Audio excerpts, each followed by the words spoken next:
நன்றி நன்றி. வணக்கம்.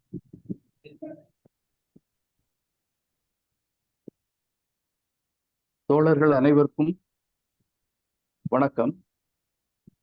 இன்னைக்கு கீராவும் நானும் என்ற தலைப்பின் கீழ் நம்மிடையே எழுத்தில் வராத செய்திகளை பகிர்ந்து கொள்ள எழுத்தாளர் திரு ராமச்சந்திரன் அவர்கள் இணைந்துள்ளார். கதை சொல்லியாக திரு மோகனசுந்தரம் அவர்கள் இணைந்துள்ளார். அவர் உடற்கல்வி இயக்குநராக பணியாற்றி வருகிறார். விருதுகள் நூற்றுக்கணக்காக 200 என்றே சொல்லலாம் என்று விருதுகள் பெற்றிருக்கிறார். தமிழ்நாடு அரசு வழங்கிய நல்லாசிரியர் விருதையும் பெற்றிருக்கிறார். உலக இலக்கிய மன்றம் ஒன்றை ஆரம்பித்து அந்த மன்றத்தில் இருக்க பல எழுத்தாளர்களை அழைத்து வந்து சிறப்புரையாற்ற வைத்திருக்கிறார். MA ஆங்கில பட்டதாரி பெற்றிருக்கிறார். ஒரு வீடு வந்து ஒரு நூலகம் மாதிரியே கிட்டத்தட்ட ஏறத்தாழ 3000 நூல்கள் அவர் வீட்டில் வைத்து நூலகம் மாதிரியே பராமரித்து வருகிறார். இது தவிர இலக்கியத்தில் மிகுந்த ஈடுபாடு கொண்டவர், பல சேவைகளை செய்து புரிந்து வருகிறார். அன்னார் இன்னைக்கு கதை சொல்ல வந்திருக்கிறார். அவர்களை இரு பெருமக்களையும் தமிழ்நாடு கலை இலக்கிய பெருமன்றம் நெஞ்சார வரவேற்கிறது. மரபு கருதி பொதுச் செயலாளர் அவர்கள் எழுத்தாளர் திரு ராமச்சந்திரன் அவர்களை தற்போது வரவேற்பார். இந்த பொதுச் செயலாளர் ஒரு நிகழ்ச்சி இருக்காங்க. எழுத்தாளர் ராமச்சந்திரன் வந்து தமிழ்நாடு முற்போக்கு எழுத்தாளர் கலைஞர் சங்கத்துல ஒரு செயற்குழு உறுப்பினர் இருக்காங்க. ஆவணப்படத்திலையும் இந்த மாதிரி மிகச்சிறந்த ஒரு இயக்குனரா இருக்காங்க. இப்போ உலக திரைப்பட விழா அந்த மாதிரி விழாக்கள்ல வந்து மிகச்சிறந்த பங்களிப்பு செய்திருக்காங்க. தொடர்ந்து நம்ம இயக்கங்களோட, இடதுசாரி இயக்கங்களோட, முற்போக்கு சிந்தனையோட கருத்து கொண்டிருக்காங்க. இன்னைக்கு அவங்க வந்து அந்த நம்மளுடைய கீராவும் நானும்ங்கிற அந்த தலைப்புல பதிவு பண்ணிருக்காங்க. வாய்ப்பு கிடைச்சா பொதுச் செயலாளர் வந்து ஏன்னா ஒரு முக்கியமான கூட்டத்தில் தொடர்ந்து நடந்துட்டு இருக்காங்க, ஒரு அழைப்புல இருக்காங்க. அதனால மிக சிறந்த பங்களிப்பு செஞ்சிருக்காங்க. கீராவும் நானும் என்ற தலைப்பில் ஒரு உரையாற்றுமாறு அன்போடு தமிழ்நாடு கலை இலக்கிய குழு சார்பாக அன்போடு அழைக்கிறோம். வணக்கம். எல்லோருக்கும் வணக்கம். ஒரு மாபெரும் கரிசல் இலக்கிய மேதை, எழுத்தாளர், ஒரு கரிசல் இலக்கியத்தினுடைய முன்னத்தியர் அப்படின்னு நம்ம சொல்லக்கூடிய தோழர் கீராவை பற்றி நான் அவரோட பழகிய அந்த அனுபவங்களை உங்களோட பங்கெடுத்துக்கிறதுக்கு எனக்கு ஒரு வாய்ப்பு கொடுத்ததுக்கு கலை இலக்கிய பெருமன்றத்திற்கும் அதனுடைய பொதுச் செயலாளர் மற்றும் நிர்வாகிகளுக்கும் என்னுடைய நன்றியை முதல்ல தெரிவிச்சுக்கிறேன். தோழர் கீரா அப்படிங்கிறது வந்து புதுச்சேரிக்கு ஒரு பல்கலைக்கழகத்துக்கு வந்தபோது எனக்கு ஓரளவு எட்ட இருந்துதான் அவரை பார்க்க முடிஞ்சது. ஆனால் ஒரு காலத்துல அவருடைய குடியிருந்த அவை நகர்ல ஒரு 32வது குறுக்கு தெருவுல குடியிருந்தாங்க. இப்போ குடியிருக்கும் போது பக்கத்துல நானும் குடியிருந்ததுனால கொஞ்சம் கூடுதல் நெருக்கம் வந்தது. கூடுதல் நெருக்கம் வந்ததுக்கு அப்புறம் ஒரு மிகப்பெரிய ஆளுமை, ஒரு தமிழகத்துல ஒரு மிகப்பெரிய ஆளுமையாகவும் இலக்கிய மேதையாகவும். ஆனா அவர் ஏன் கூட பழகினது வந்து என்னுடைய குடும்பத்துல அவர் ஒருத்தராகவும் அவருடைய குடும்பத்துல நான் ஒருத்தராகவும் நெருங்கி பழகுவதற்கான வாய்ப்பு இருந்தது. இன்னும் சொல்ல போனால் அவருடைய புதல்வர்கள் பிரபாகர் இப்ப நம்முடைய கூட்டத்துல இருக்காரு. அவருடைய இன்னொரு புதல்வர் எல்லாருமே வந்து என் கூட ரொம்ப நெருக்கமாகவே இருந்தாங்க. இன்னும் சொல்ல போனா கீராவின் துணைவியார், அவங்களோடையும் எப்படியும் நாம அடிக்கடி சந்திச்சுக்கோம். பல விஷயங்களை அவரும் என்கிட்ட சொல்லுவாரு, நானும் கேட்பேன். ஆனா எதுவா இருந்தாலும் ரொம்ப பொறுமையாக கேட்டுக்கொள்ளக்கூடிய ஒரு மனப்பக்குவம் அவற்றிலிருந்து நாம கத்துக்க வேண்டிய ஒரு விஷயமா பார்க்கிறேன். இந்த அனுபவங்கள்ல வந்து ஒரு 3 பகுதியாக நான் சொல்லலாம்னு இருக்கேன். ஒண்ணு, எழுத்தாளர் சங்கத்தினுடைய நிகழ்வுகளுக்கு அவரை கூப்பிடுறது, அதுல அவர் எப்படியெல்லாம் ஒத்துழைச்சாரு அப்படிங்கிறது ஒரு மிகப்பெரிய அனுபவங்களா இருக்கு. அதை தவிர ஒரு இடதுசாரி இயக்கத்திற்காக, ஒரு அரசியல் சார்ந்த ஒரு இயக்கத்துக்காக பல விஷயங்களை அவரோட நம்ம கன்சல்ட் பண்ணுவோம். இன்னும் சொல்ல போனால் பத்திரிகைகளுக்கு, அது செம்மலருக்கா இருக்கலாம், தீக்கதிருக்கா இருக்கலாம், பல சமயங்கள்ல அவரை நான் இன்டர்வியூ பண்ணியிருக்கேன், பேட்டி. அந்த அனுபவங்களும் எனக்கு இருக்கு. அதெல்லாம் கடந்து இன்னைக்கு பல பேருக்கு தெரிஞ்சிருக்கலாம், அவரோட நெருங்கி இருக்கிறவங்களுக்கு தெரிஞ்சிருக்கலாம். ஆனா அவரு எழுத்தாளர் அப்படிங்கிறது வந்து பரவலா தெரியும். ஆனா அதெல்லாம் தாண்டி அவர் உள்ளுக்குள்ள வந்து அவரே சொல்லுவார் அத பல இடங்கள்ல, எனக்கு வந்து எப்பவுமே 2 முகங்கள் இருக்கும் அப்படின்னுட்டு. அதுல வந்து அவர் அதை ஒரு பெருமையாக சொல்லுவாரு. எழுத்தாளர்ங்கிற முகம் தான் எல்லாருக்குமே தெரியும், ஆனா என்னுடைய முதல் முகம் வந்து நான் ஒரு சங்கீதக்காரன் அப்படின்னு. அந்த இசையை பத்தி, அதுவும் ஒரு செவ்வியல் இசை, கிளாசிக்கல் கர்நாடிக் மியூசிக்கை பத்தி அவ்வளவு தகவல்கள் அவற்றை இருக்கு. அதனால இந்த எனக்கு இப்ப கொடுக்கப்பட்ட அந்த நேரத்துல இது 3 பத்தியும் நான் உங்களுக்கு சொல்லலாம்னு கருதுறேன். என்னுடைய ஒரு 20 நிமிடங்கள் நான் எடுத்துக்கலாம் அப்படிங்கிற அனுமதியோட நான் பேச ஆரம்பிக்கிறேன். பொதுவா கீரா வந்துட்டு எனக்கு 1994ஆம் ஆண்டு தான் நெருக்கமாக பழகுவதற்கான வாய்ப்பு வந்து அந்த ஆண்டு தான் இருந்தது. அந்த 94ஆம் ஆண்டு வந்து நாங்க தமிழ்நாடு முற்போக்கு எழுத்தாளர் சங்கம் வந்து ஒரு பயிலரங்கங்கள் நடத்துறது, வரக்கூடிய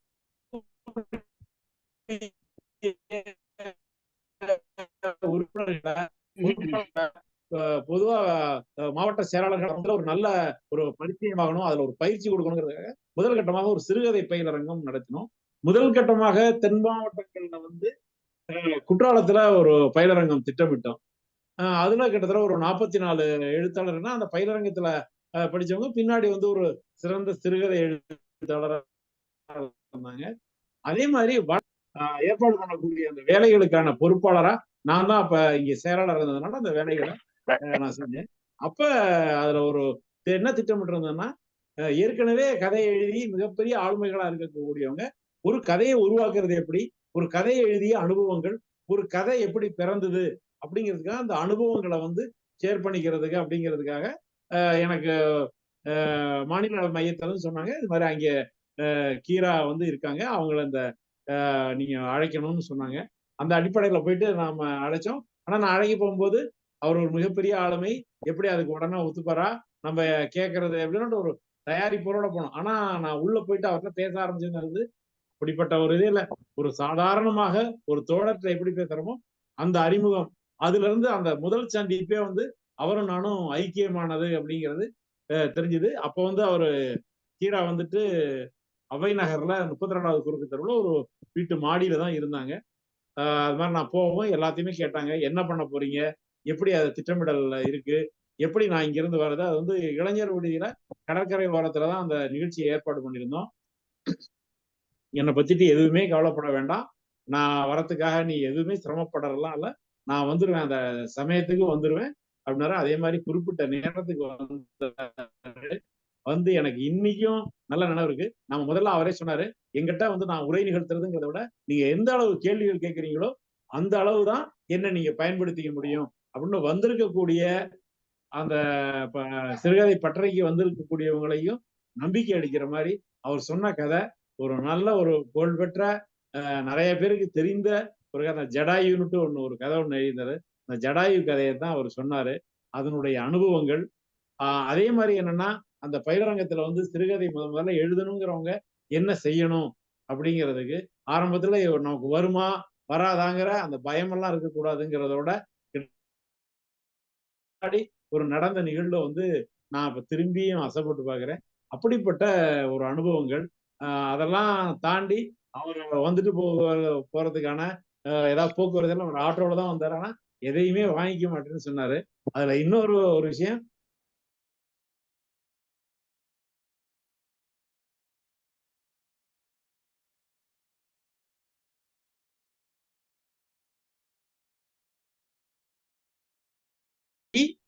அதுக்கப்புறம் ஹலோ தொடர் கேக்குதா? தொடர் நீங்க கேக்குது தோழர், நீங்க பேசுங்க, நீங்க பேசுங்க. சரி. அதுக்கப்புறம் வந்து 96ல எங்களுடைய தமிழ்நாடு முற்போக்கு எழுத்தாளர் சங்கத்தினுடைய மாநில மாநாடு திருப்பரங்குன்றத்துல நடந்தது. இன்னைக்கு மதுரை பாராளுமன்ற உறுப்பினர் கூடிய சு வெங்கடேசன் தான் வந்து அப்போ வந்து அந்த புறநகர் மாவட்ட செயலர் இருந்தாரு. அவரு தான் அந்த மாநாட்டுக்கான ஏற்பாடு பண்ணியிருந்தாரு. அவருடைய வற்புறுத்தல் காரணமாக அந்த மாநில மாநாட்டை வந்து தொடங்கி வைக்கிறது கீரா தான் வரணும் அப்படின்னுட்டு அந்த கீராவை அழைச்சிட்டு போறது அந்த வேலைகளும் எனக்கு மாநில மையத்தை வந்து ஒப்படைச்சாங்க. அவரை நான் இங்கிருந்து விழுப்புரத்துக்கு போய் அந்த ட்ரெயின்ல அவரை கூட்டு போனது, அப்ப அளவலாவினது என்னுடைய குடும்பத்தை பற்றி, அவருடைய சின்ன வயது அனுபவங்கள், அது ஒரு நல்ல அனுபவங்களாகவும் இருந்தது. அதையெல்லாம் தாண்டி மாநில மாநாட்டுல அவருடைய தொடக்க உரை, இது அந்த மாநில மாநாடு வந்து 96ல நடந்தது. 96 மார்ச் மாசம். அடுத்த அதை ஒட்டி தேர்தல், சட்டமன்ற தேர்தல் எல்லாம் வர்றதுனால ஒரே ஒரு கதை சொன்னாரு. ஒரு நாட்டுப்புற கதை அப்படின்னு தான் அந்த கதை சொன்னாரு. அந்த கதையெல்லாம் மறக்கவே முடியாது. சாதாரணமா ராஜா வீட்டு கல்யாணத்துல ஒரு ஏழை விவசாயியினுடைய பூசணிக்காய் எல்லாம் காணாம போச்சுங்கிற ஒரு நாட்டுப்புற கதையை சொன்னாரு.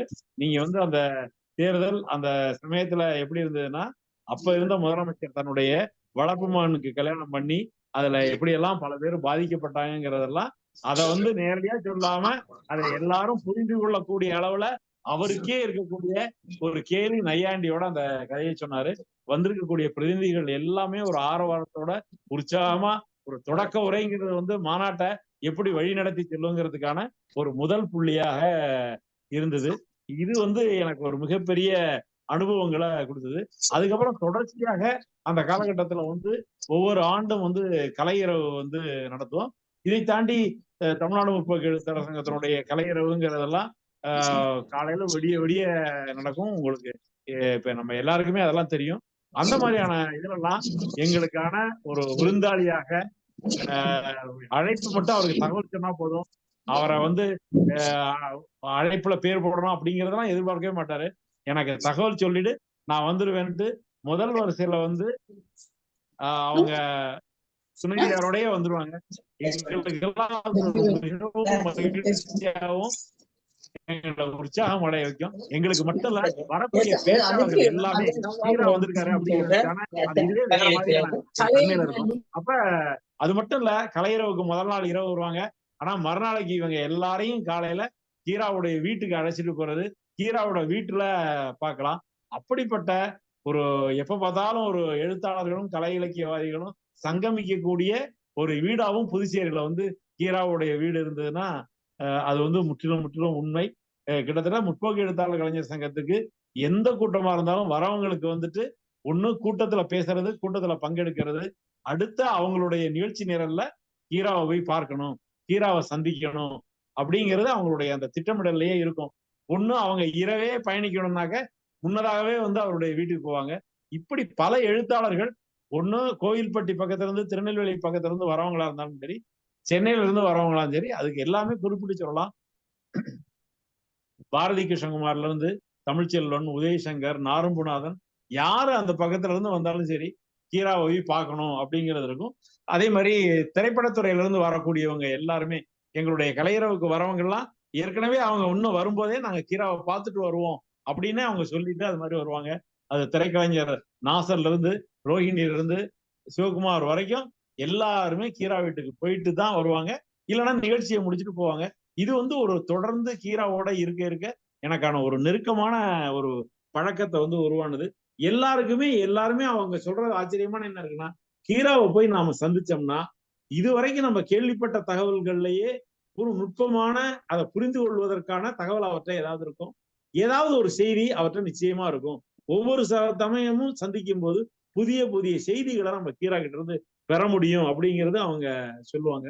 அதையெல்லாம் கடந்து இன்னொரு விஷயத்த நான் இங்க பதிவு பண்ணலாம்னு நினைக்கிறேன்.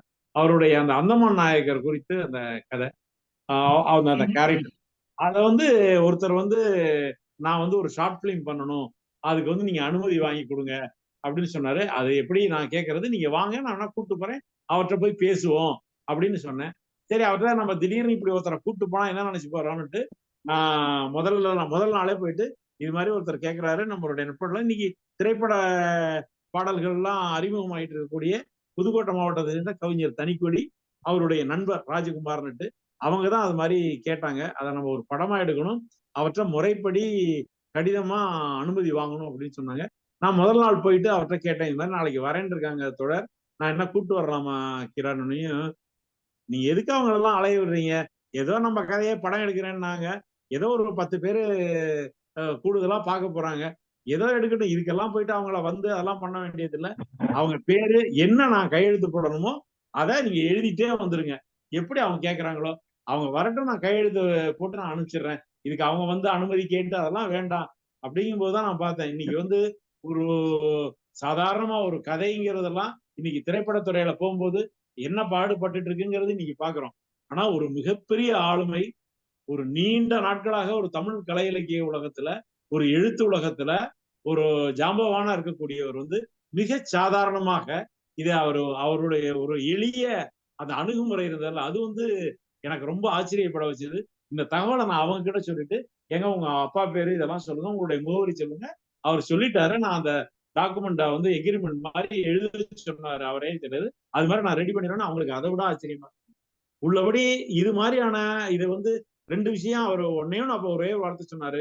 அதெல்லாம் ராமச்சந்திரன் வந்துட்டு கேட்கிறாப்புல, ஒரு தப்பான விஷயம் இருக்காது, நீங்க செய்யுங்க, சீக்கிரமா செய்யுங்க, எனக்கு அதை பத்தி எல்லாம் எந்த ஆட்சேபனையும் இல்லைன்னாரு. நான் பார்த்தேன் நம்ம ஒரு பழையனது நம்ம மேல எவ்வளவு ஒரு மிகப்பெரிய நம்பிக்கையை வச்சிருக்காரு அப்படிங்கிறத நான் உணர்ந்தேன். இது வந்து பல சமயங்கள்ல வெளிப்பட்டது. அது மட்டுமல்ல, கிட்டத்தட்ட 2014க்கு அப்புறம் நம்ம இந்திய அரசியல் சூழல் நம்ம எல்லாருக்குமே தெரியும். பல இயக்கங்கள், பல உரிமைகள் பாதிக்கப்படும் போது அதற்கான எழுத்தாளர்கள் பிரகடனம், கலை இலக்கியவாதிகளுடைய பிரகடனம்ங்கிறது புதுச்சேரி ஒரு தனி மாநிலமா இருக்கும்போது பல முயற்சிகளை அது மாதிரி செஞ்சோம். இலங்கையில ஒரு பத்திரிகையாளர் படுகொலை செய்யப்பட்ட போது, அதே மாதிரி புதுச்சேரியில ஒரு நம்ம இப்ப சமீபத்துல போன இதுல வந்து ஒரு மத்திய அரசனால இந்த சிஐஏ சட்டங்கள், குடியுரிமை பறிக்கக்கூடிய சட்டங்கள், அதே மாதிரி இது பன்சாரே, கௌரி லங்கேஷ் இவங்களுடைய படுகொலையை கண்டிச்சு இப்படி எழுத்தாளர்கள், கலை இலக்கியவாதிகளுடைய பிரகடனம் இந்த மாதிரியான இதெல்லாம் வெளியிடும் பொழுது அதுல முதல் கையெழுத்தாக எந்தவித ஆட்சேபனையும் இல்லாம எங்களுக்கு கையெழுத்திடுறது, அந்த பிரகடனத்தை கையெழுத்திடுறது வந்து தொடர் கீராவா தான் இருப்பாங்க. அது மட்டும் இல்ல, அவங்க கடைசியில நெருக்கத்துலதான் கொஞ்சம் அவங்களுக்கு உடல்நிலை சரியில்லை. அது இல்லைன்னா பத்திரிகையாளர் கூட்டத்துக்கோ இந்த மாதிரி பிரகடனம் வெளியிடக்கூடிய நிகழ்வுகளுக்கெல்லாம் எந்த மறுப்புமே சொல்ல எங்களோட தோளோட தோல் நிற்கிறதுன்னு சொன்னா முக்கியமான விஷயம் வந்து கீரா வந்து அதை வெளியிடுறாங்க, கீரா வந்து முதல் கையெழுத்தை போட்டு அந்த பிரகடனத்தை வெளியிட போறாங்கன்னா பத்திரிகையாளர் மத்தியிலையும் அதற்கான ஒரு மரியாதை இருக்கும். அந்த நிகழ்வுக்கே அதற்கான ஒரு கூடுதல் முக்கியத்துவம் வந்து கிடைக்கிறதெல்லாம் நான் பார்த்தேன். சமீபத்துல கடைசியில வந்து இப்ப கோவில்பட்டியில வந்து ஒரு இடதுசாரி வேட்பாளர் நிற்கும்போது, கோவில்பட்டிங்கிறது தமிழ்நாட்டுல வந்து இருக்கக்கூடிய எழுத்தாளர்கள் சங்கமிக்கக்கூடிய எழுத்தாளர்களுடைய ஒரு மிகப்பெரிய ஒரு மையமாக இருக்கக்கூடிய பகுதி. ஆனால் அந்த கோவில்பட்டி தொகுதியில ஒரு இடதுசாரி வேட்பாளர் இருக்காரு. நீங்க வந்து அதுல அந்த பிரகடனத்துல நீங்க தான் கீரா முதல்ல கையெழுத்து போடணும். அதே மாதிரி அவருக்கு ஆதரவு கொடுக்க சொல்லி வாக்காளர்களுக்கு ஒரு வேண்டுகோள் கொடுக்க சொல்லி ஒரு உரை நிகழ்த்தினா அதை நாங்க வந்து இந்த செல்போன்லயே நான் ரெக்கார்ட் பண்ணி அவங்களுக்கு அனுப்பேன். அது பயனுள்ளதா இருக்கும். நான் சொல்லி கையெழுத்து போட்டு அவருக்கு ஒரு 10-20 ஓட்டு கூட கிடைக்கும்னா எனக்கு என்ன அதுல பிரச்சனை அப்படின்னு எந்த மறுப்பும் சொல்லாம, அன்னைக்கெல்லாம் அவருக்கு வந்து உடல்நிலையும் பாதிக்கப்பட்ட ஒரு சூழ்நிலையும் அதெல்லாம் செஞ்சதெல்லாம் என்னுடைய இந்த இயக்க பணிகள்ல ஒரு மறக்க முடியாத ஒரு நிகழ்வாகத்தான் நான் சொல்லணும்னு நினைக்கிறேன். அதே மாதிரி அடுத்தாப்புல பல முறை தீக்கதிர், ஏதாவது உங்களுக்கு தெரியும், தீக்கதிர் பத்திரிகை வந்து மார்க்சிஸ்ட் கம்யூனிஸ்ட் கட்சியுடைய ஒரு அதிகாரபூர்வ பத்திரிகை. அது கீராவுக்கும் தெரியும். அப்படியே அது வந்து ஏதாவது ஒரு பொங்கலை ஒட்டியோ ஒரு சிறப்பான ஒரு இதழ் வெளியிடுறதுன்னா நிச்சயமா அதுல கீராவுடைய பேட்டி இருக்கணும்பாங்க.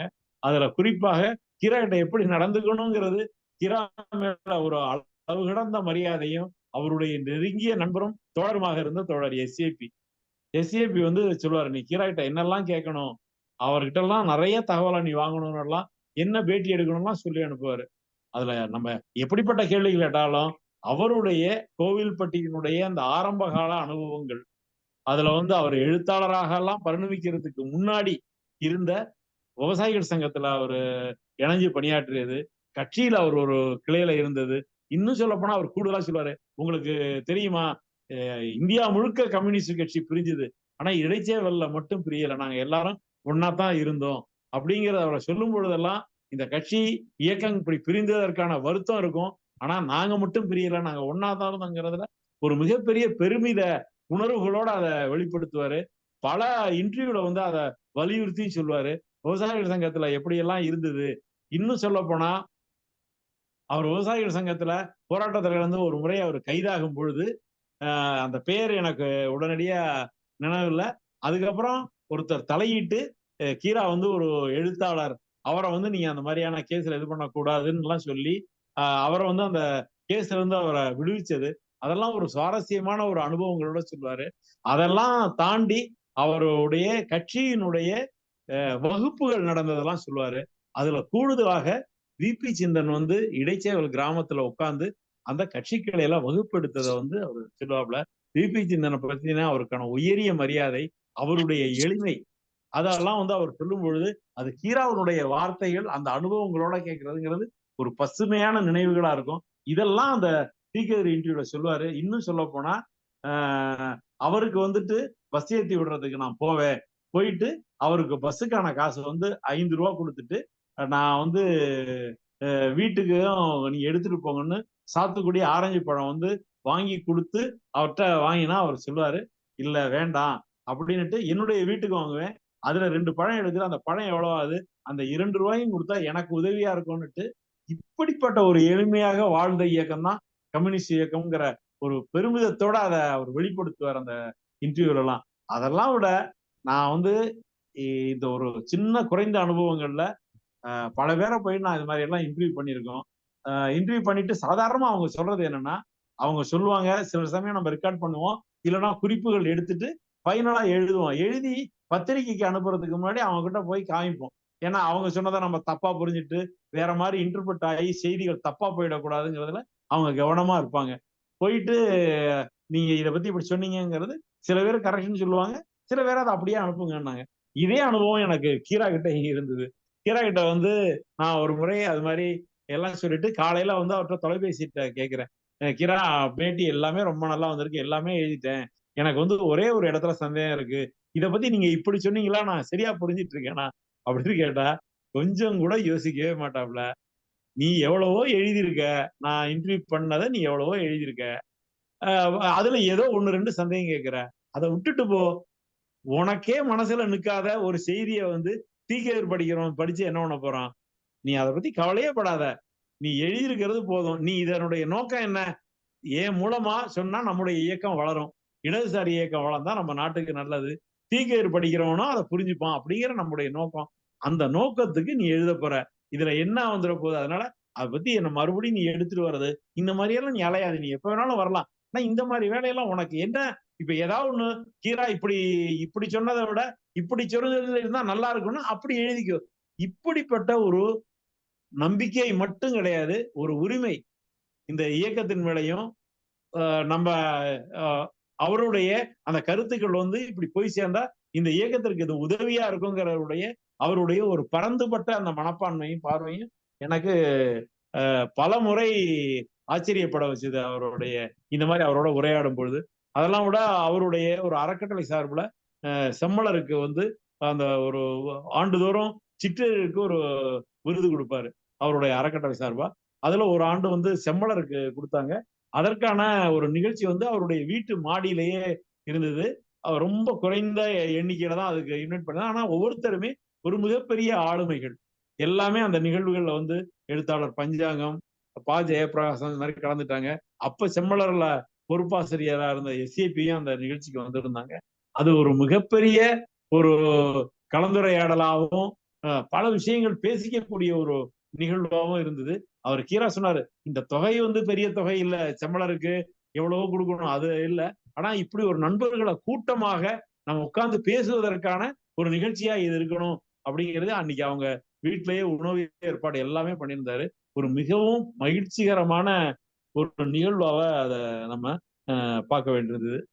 அதையெல்லாம் தாண்டி கீராவோட நான் இன்னும் நெருங்கி பழகுவதற்கு நம்ம எல்லாருக்குமே தெரிஞ்ச இங்க இருக்கக்கூடிய புகைப்பட கலைஞரும் கவிஞருமான இளவேனில், அவருடைய ஒரு முன்முயற்சியில ஒரு ஆவணப்படம் ஒண்ணு இடைச்சேவல்னு அவர் எடுத்திருந்தாரு. நாங்க முதல்ல வந்து ஆவணப்பட விழாங்கிறது 2011 தான் நாங்க சின்ன சின்ன நிகழ்வா பண்ணோம். ஆனா ஒரு 3 நாட்கள் ஒரு சர்வதேச திருவிழாவா அதை பண்ணணுங்கிறது 2011 தான். பல்கலைக்கழகம், மத்திய மும்பையில் இருக்கக்கூடிய பிலிம் டிவிஷன், மத்திய திரைப்பட பிரிவு, தமிழ்நாடு முற்போக்கு எழுத்தாளர் சங்கம், புதுச்சேரி திரைப்பட இயக்கம் எல்லாம் இணைஞ்சு அந்த நிகழ்ச்சியை வந்து 2011 நவம்பர் மாசம் நடத்தினோம். அந்த நிகழ்வுல அந்த ஆவணப்பட திருவிழாவில் வந்து ஹீராவை பத்தின நிகழ்ச்சிக்கு வந்திருந்தாரு. அதுக்கப்புறம் எங்களுடைய விழாக்கள் எல்லாம், இந்த திரைப்பட திருவிழாக்களை எல்லாம் இதுல பல்கலைக்கழகத்தில் நடக்கும்போது 2 விழாவுக்கு தான் அவரால் வர முடிஞ்சுது. ஆனா ஒவ்வொரு முறையும் அந்த விழா எப்படி நடந்தது, இந்த தரம் என்ன படம் போடுறீங்க, யாரு வராங்கிறத அக்கறையா எங்கிட்ட அதை பத்தி எல்லாம் விசாரிப்பாரு. அது ஒரு மறக்க முடியாத நிகழ்வா தான் பாக்குறது. இதை தவிர வந்து மிக முக்கியமாக நான் சொல்ல வேண்டிய விஷயம் வந்து, ஹீராவுக்கு வந்து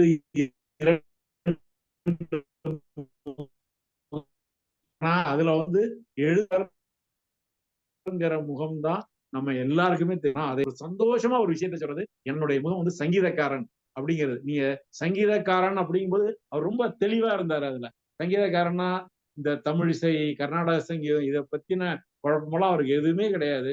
அவர் முழுக்க முழுக்க ஒரு செவ்வியல் இசை, அதைத்தான் அவரு ரொம்ப நேசிச்சாரு. அந்த மாதிரியான ஒரு சங்கீதக்காரனா இருக்கணுங்கிறது அவருடைய கனவுகள். அந்த அனுபவங்களை வந்து அவரு சொல்லாரு. அவரை வந்து இன்னொன்னு வந்து எழுத்துலகம் வந்து அவரை சுவீகரிச்சிட்டுது அப்படிங்கிறது எழுத்துலகத்தினுடைய மிகப்பெரிய பாக்கியம். ஆனா சங்கீத உலகம் வந்து அவரை இழந்திருக்கு அப்படின்னு தான் சொல்ல முடியும்.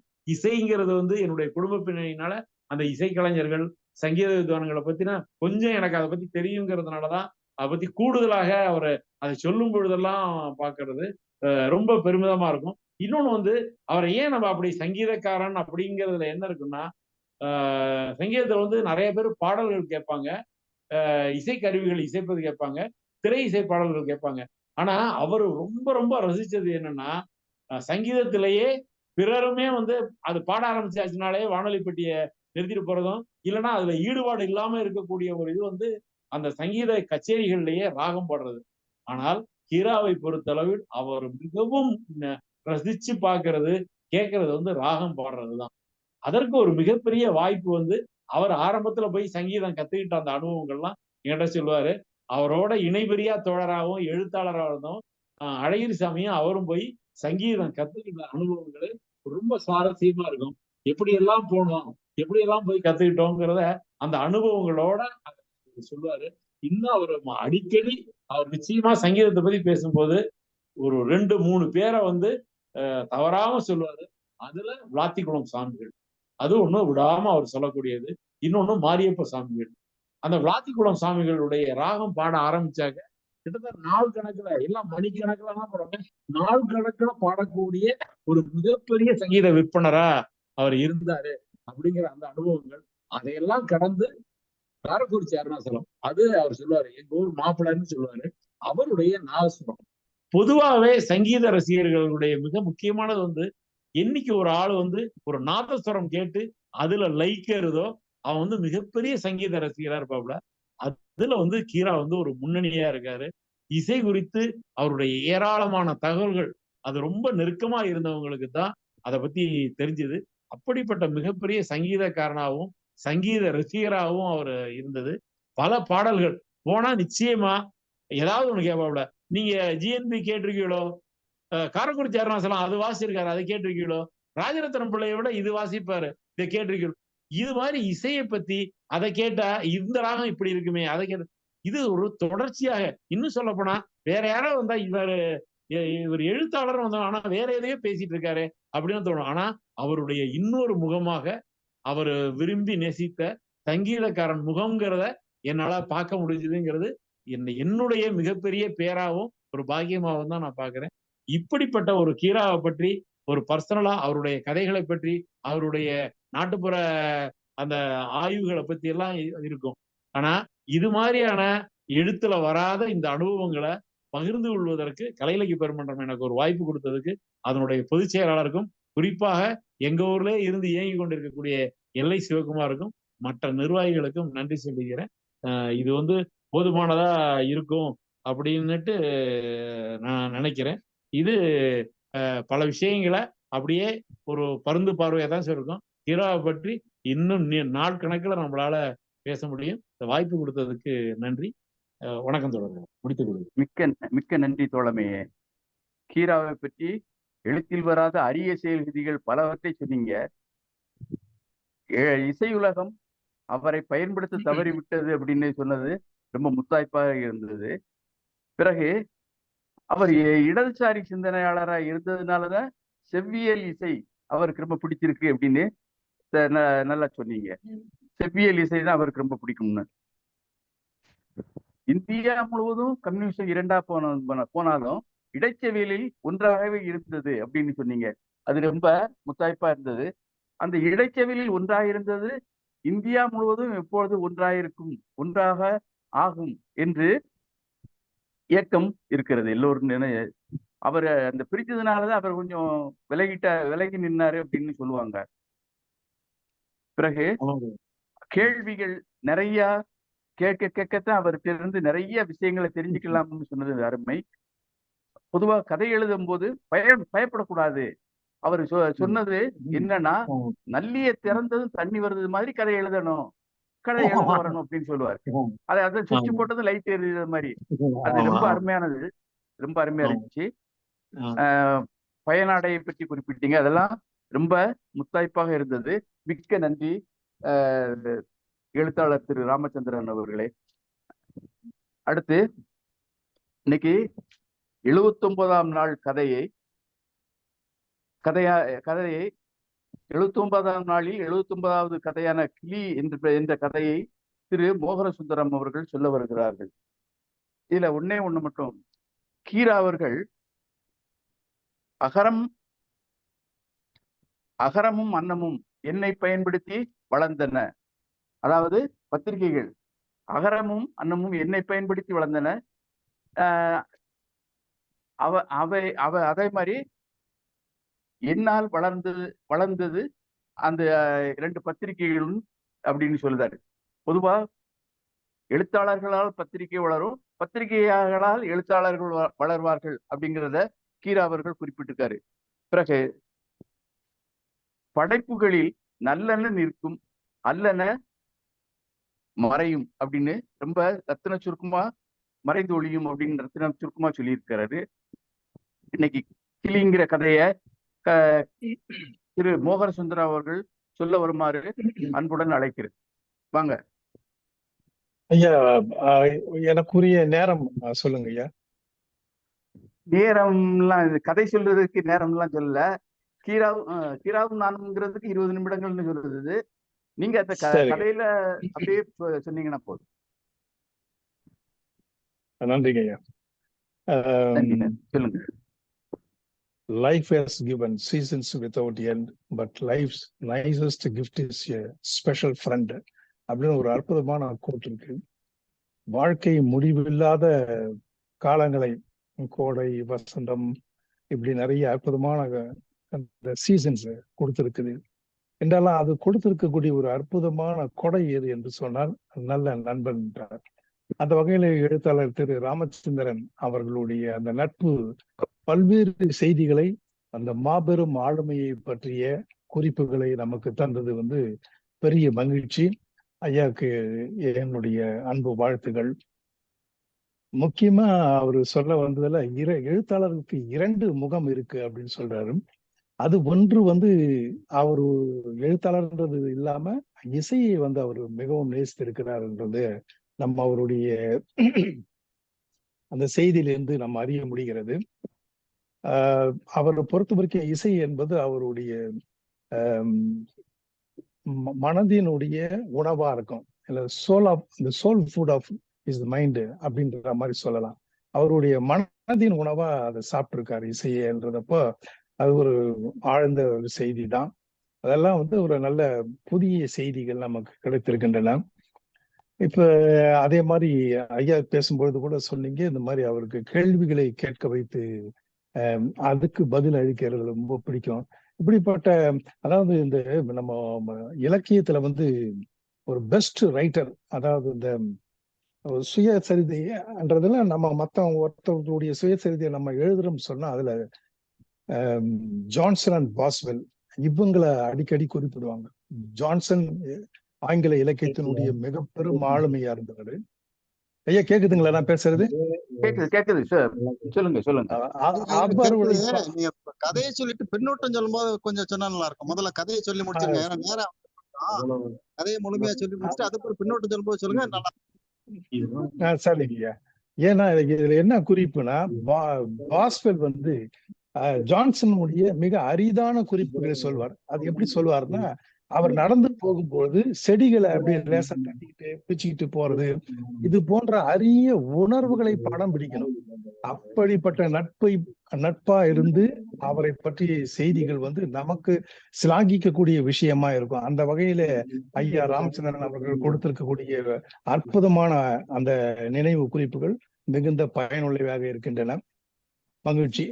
தமிழ்நாடு கலை இலக்கிய பெருமன்றம் நடத்தும் இந்த நாளும் ஒரு கதை, இதுல வந்து இன்றைக்கு என்னுடைய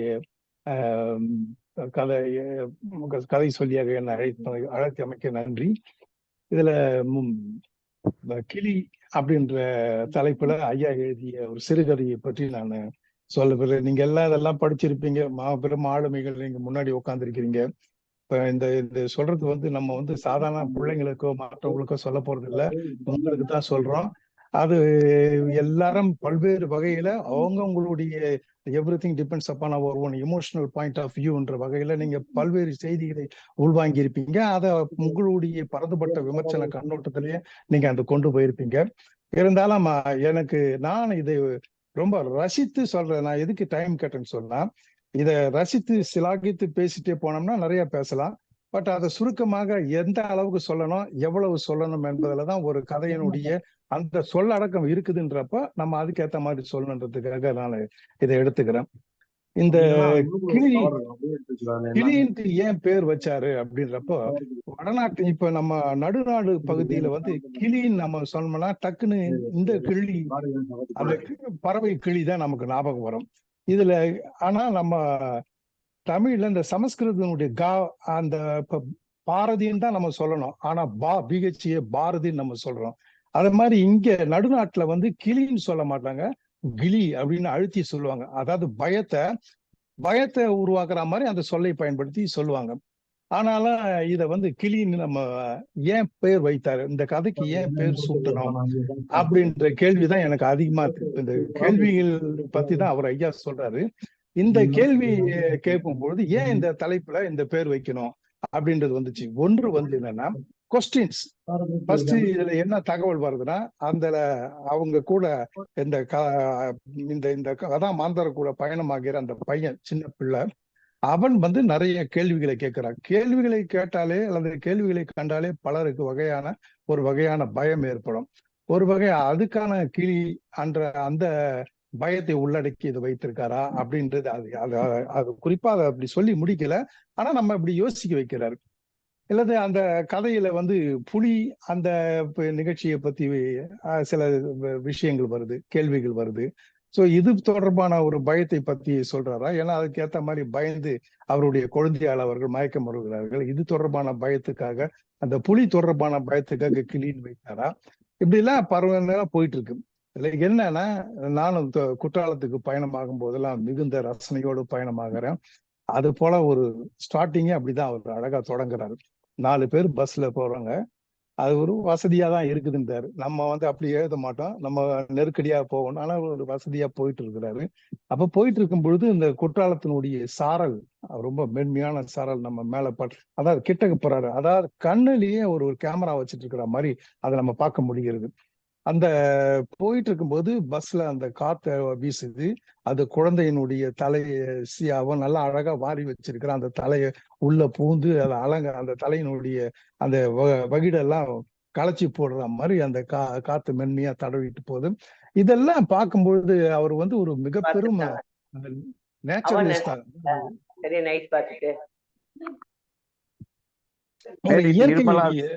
மைக்கை மியூட் பண்ணிக்கோங்க. சொல்லுங்க. ஒரு இயற்கையினுடைய மாபெரும் ரசிகரா இருந்திருக்கணும். அப்படி இருந்தாதான் இந்த கதையை எழுதும் போது இந்த ரசனையும் சேர்த்து அவர் எழுதி கொண்டுட்டே போறாரு. இப்படி அந்த தலைக்குள்ள பூந்து அந்த காத்து சேட்டை செய்யறத பத்தி சொல்லிட்டு போறாரு. இப்படியே போயிட்டு இருக்கும்போது இந்த குற்றாலத்தினுடைய மலை பகுதி அப்படி நமக்கு இப்ப கொஞ்சம் கண் நிறைந்து தெரியுது அப்படின்றப்பனால க்ளோஸ் அப் ஷாட் அதான் கிட்டக்க வராங்க. இது வந்து ஒரு சினிமாட்டிக் அப்ரோச் மாதிரி தான் அந்த கதையை அழகா நகர்த்துறாரு. அப்ப கிட்டக்க வராங்க, அப்படி பார்த்துட்டு போய் பஸ்ல அந்த பையன் முதல் கேள்வியை வைக்கிறான். He who refuses to ask refuses to find ன்னுவாங்க. கேட்க மறுக்கிறவன் கண்டறிய மறுக்கிறான். இந்த குழந்தையினுடைய கேள்வி இருக்கு பாருங்க, அந்த கேள்வி மிக மிக மிக மிக பல இடங்கள்ல சிந்திக்க வைக்கும். இதுல என்ன விஷயம் சொன்னா, இது போன்ற ஒரு மிக சாதாரணமான கேள்விகள் பல அற்புதமான விஷயங்களை உலகத்துல கண்டுபிடிக்க செய்திருக்கிறது. இப்ப நியூட்டன் கேள்வி ஒரு பெரிய கேள்வி கிடையாது, ரொம்ப சாதாரணமான கேள்வி. ஆப்பிள் எல்லாம் கீழே விழுது சொல்ல, ஏன் மேல போக கூடாது? சிம்பிள் கேள்வி. இந்த ஆப்பிள் ஏன் மேல கூட இல்லை, ஏன் அப்படியே நிக்க கூடாது, ஏன் கீழே விழுது? வெறும் சாதனம். அவன் குழந்தையில இருக்கிற கேட்டிருக்க கேள்விதான். ஆனால் அதனுடைய விடை என்பது ஒரு மாபெரும் அறிவியல் கண்டுபிடிப்புக்கு உதவிது. அது போல இந்த குழந்தையினுடைய கேள்வி என்பது தாட் ப்ரோவோக்கிங்கா இல்லாம இருந்துற போதுன்ற பயம் அவருக்கு வருது. அதாவது நம்மளால பல பேர் இருக்கிற இடத்துல நம்மளால பதில் சொல்ல முடியலையே என்ற ஒரு திகைப்பை ஏற்படுத்தக்கூடியதா இருந்துற போது அவன் கேட்கறான், அந்த மலையில புலி இருக்குமா பண்றான். First question. இதை பத்தி அனுபவமோ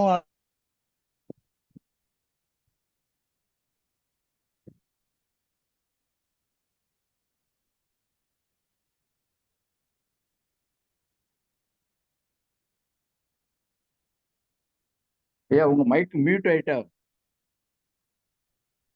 கதை சொல்லி திரு மோகனசுந்தர் அவர்கள்.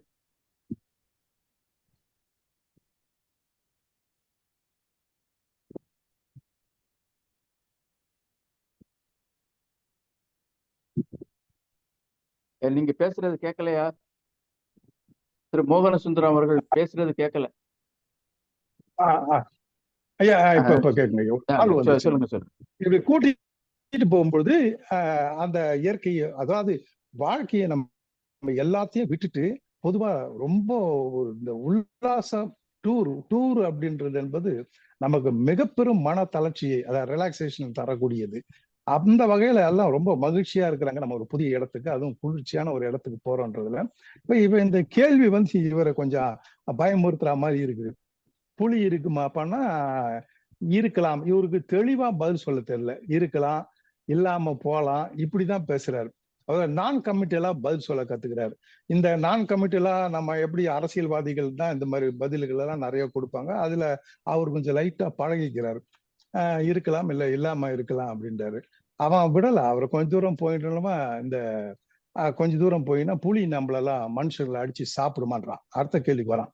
இப்படி அவன் வந்து அவனுடைய கொஸ்டின்ஸுக்கு அப்படி பக்கத்துல பஸ்ல போய் இருக்கிறவங்களுக்கு எல்லாம் அந்த கேள்வியை கேட்டோன்னே அவங்க எல்லாம் சிரிக்கிறாங்க.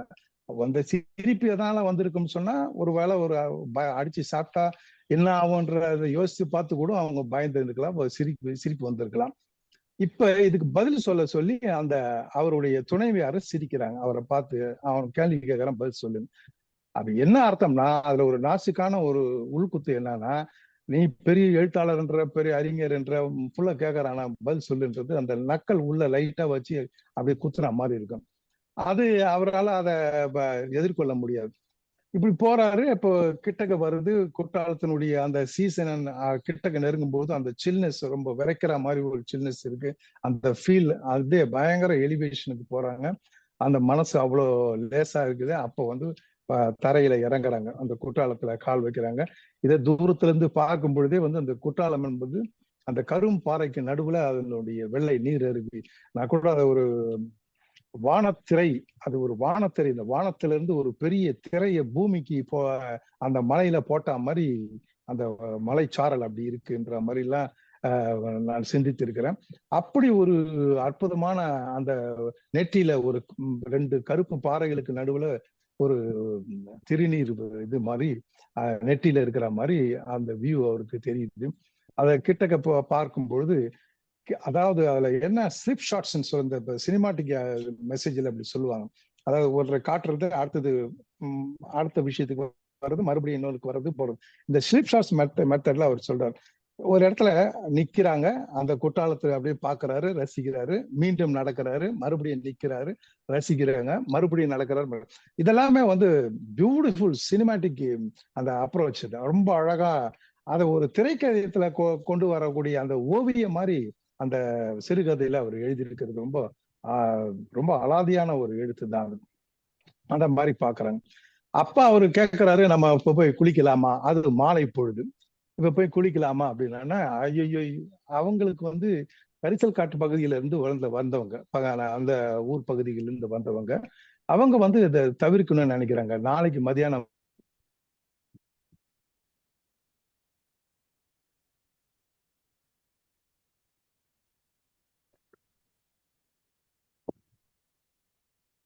ஐயா உங்க சத்தம் கேட்கல, மைக் மியூட் ஆயிட்டோ.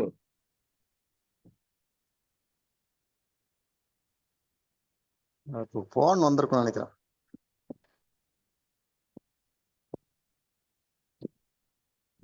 சொல்லிட்டு கூட்டிட்டு போறாரு. அங்க என்னன்னா, அவருடைய நண்பர் அவரை அழைத்திருக்கிறார். அவருடைய நண்பர் வந்து ஒரு அற்புதமான மனிதர். இப்ப இந்த காலமா இருந்தாருன்னா, இப்பெல்லாம் நண்பர்கள் யாரும் வாங்க வீட்டுக்கு வாங்க, கொஞ்சம் வந்து தங்குங்க, போகலாம் அப்படின்ற உணர்வுகள்லாம் இப்போ சுத்தமா கிடையாது. ஒரு காலத்துல இந்த உறவு, இந்த அன்பு என்பது நட்புல ரொம்பவே நிறைவான ஒரு பகுதியா இருந்திருக்கிறது என்பதை நம்ம அதை பார்க்க முடிகிறது, நம்ம உணர முடிகிறது. இப்படி அவருடைய நண்பருடைய வீட்டுக்கு போறாரு. அவரு ஒரு பெரிய மனிதர், ஒரு வேட்டை பிரியர். அவருடைய பங்களா வந்து ஒரு 5 அருவி பக்கம் போறக்கூடிய சாலைக்கு பக்கத்துல ஒரு பெரிய பங்களா இருக்கு.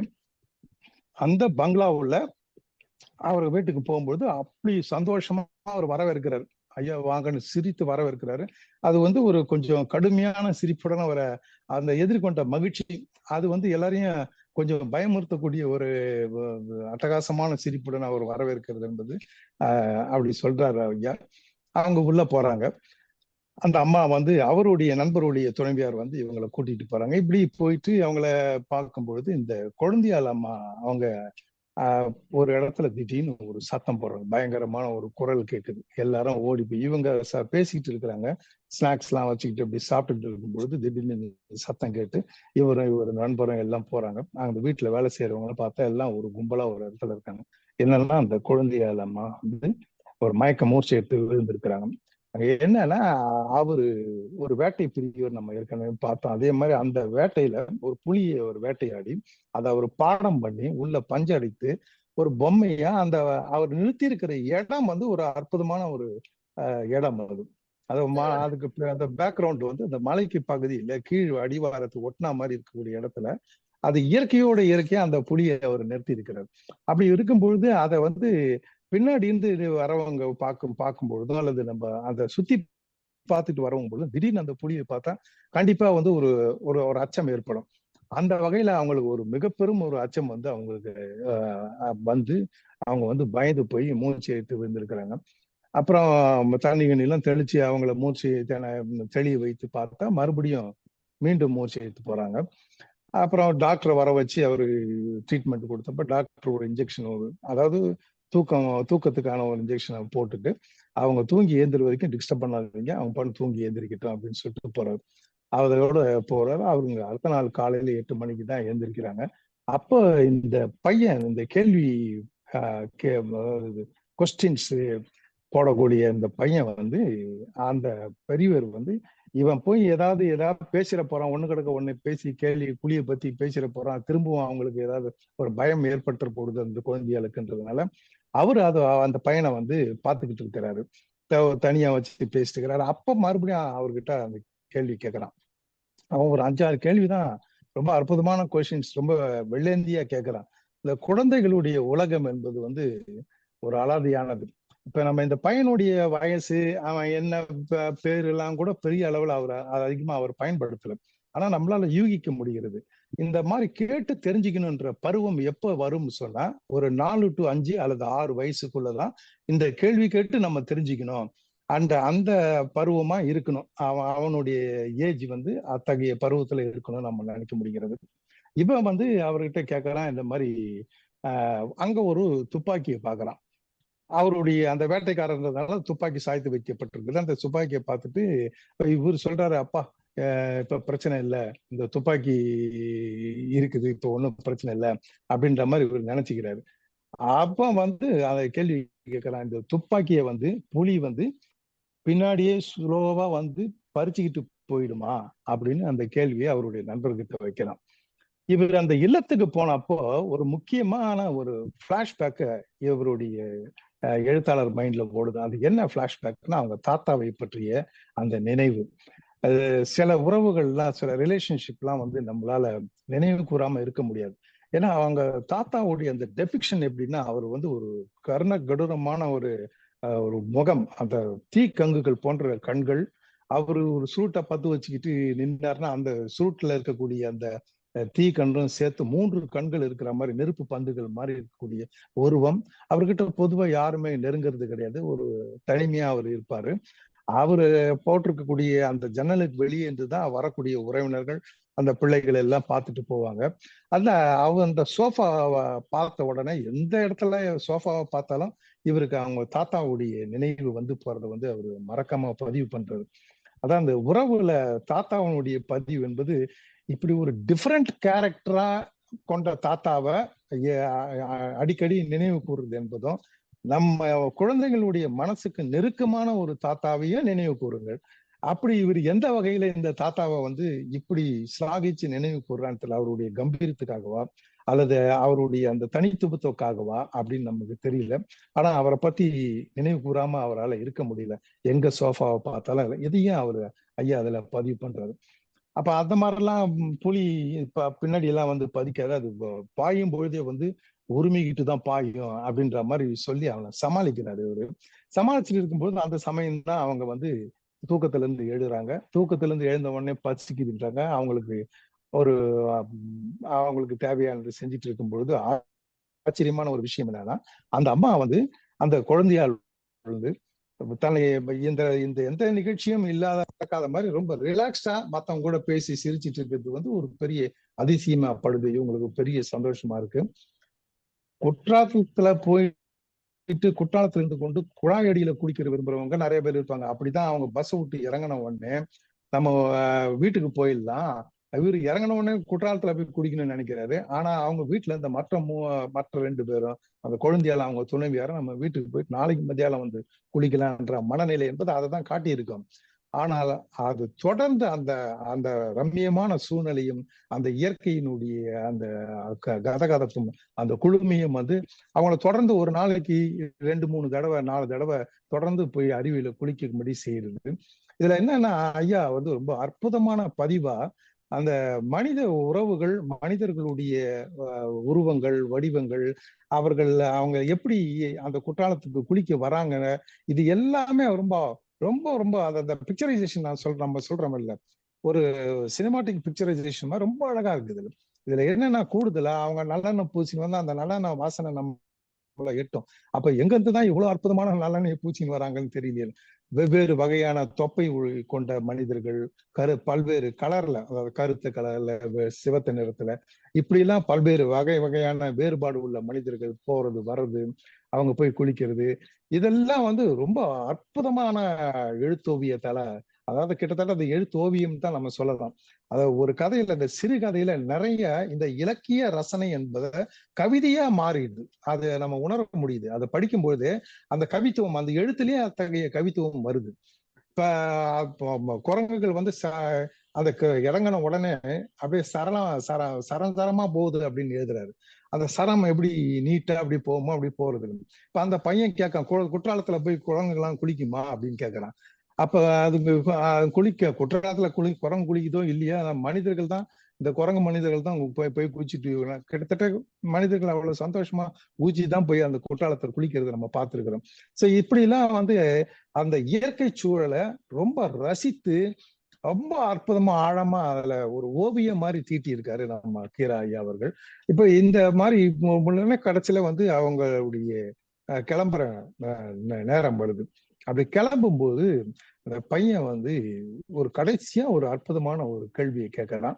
இப்ப அவங்களுக்கு வந்து இந்த தண்ணீரை எப்படி விட்டு, நண்பரை விட்டு பிரிகிறது ஒரு பக்கம் இருந்தா கூட, இத்தகைய அற்புதமான தண்ணீரை, ஏன்னா கரிசல் காட்டு பகுதியில இவ்வளவு காணல் நீரை மட்டுமே பார்த்து அது வியந்து ரசித்த மனிதர்கள் தொடர்ந்து தண்ணீர் அப்படியே தீவிரமா கொட்டிக்கிறத பார்க்கும் பொழுது அவங்களுக்கு அதை விட்டு பிரியறதுக்கு மனசே கிடையாது.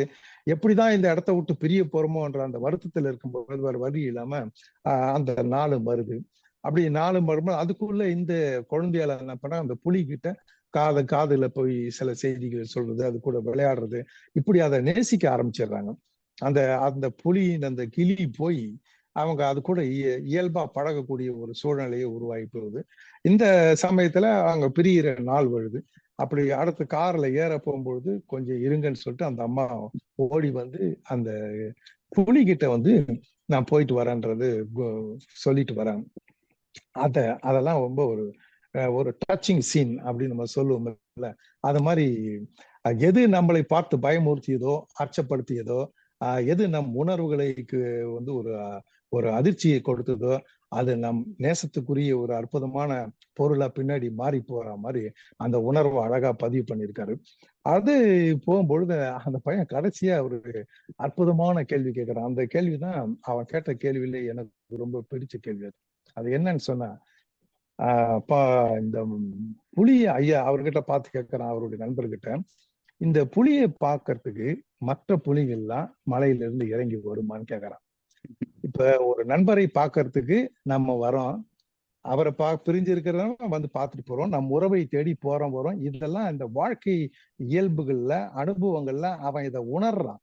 இப்படி உணர்ந்தவன் இதை அப்படியே அந்த விலங்குகளுடைய வாழ்க்கைக்கும் பொருத்தி பார்க்கிறான். அப்படி பார்க்கும்போது அவனுடைய உணர்வு, அந்த புலிக்கும் குடும்பம் இருக்கும், உறவினர்கள் இருப்பாங்க, நண்பர்கள் இருப்பாங்க.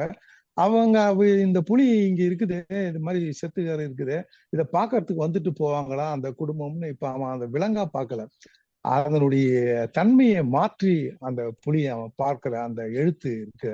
அது ஒரு அற்புதமான ஸ்லாகிக்கக்கூடிய ஒரு பகுதி. அந்த அந்த கேள்வியோட நம்ம முடிச்சுக்கலாம். இந்த தேடல், இதுதான் மனித மனம் என்பது. அதாவது ஒரு பயங்கரமான பகுதியில் அதிகமா சிந்திக்க போய் அதனுடைய மென்மையான பகுதியை தொடும் பொழுது மனிதனுடைய பண்பும் என்பதும் அவனுடைய இயல்பு என்பதும் மகத்தானது என்பதை ஐயா தன்னுடைய எழுத்துக்கள்ல இந்த கதையில பதிவு பண்ணியிருக்கிறாரு. இதுதான் இந்த கதையினுடைய ஒரு கடல் ஆஃப் த மேட்டர், அந்த கரு, அதனுடைய உருவாக்கம் அப்படின்னு நம்ம சொல்லலாம். சொல்லுங்க ஐயா. மிக்க நன்றி தோழமே. கதையை ரொம்ப அருமையா சொல்லியிருக்கீங்க, ஒண்ணு விடாம சொல்லிட்டீங்க, மேற்கோள்களோட சொன்னீங்க. பிறகு அந்த கதையில சிலாகிக்கும் பகுதியெல்லாம் ரொம்ப நல்ல சுட்டி காட்டினீங்க. அந்த கடைகளை அந்த சிறுவன் வந்து அந்த புலியை பார்க்கறதுக்கு அதனோட சொந்தக்காரங்கள் எல்லாம் வருவாங்களா அப்படின்னு சொன்னது ரொம்ப அருமை. ரொம்ப நீங்க கதை சொன்ன பாங்கு மிக்க அருமையாக இருந்துச்சு. வழக்கம் போல உங்களுக்கு நன்றி.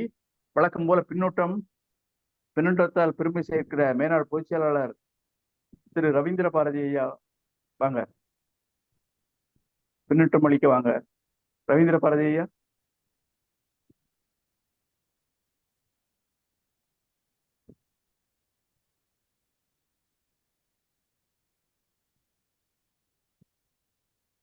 ரவீந்திர பாரதி ஐயா.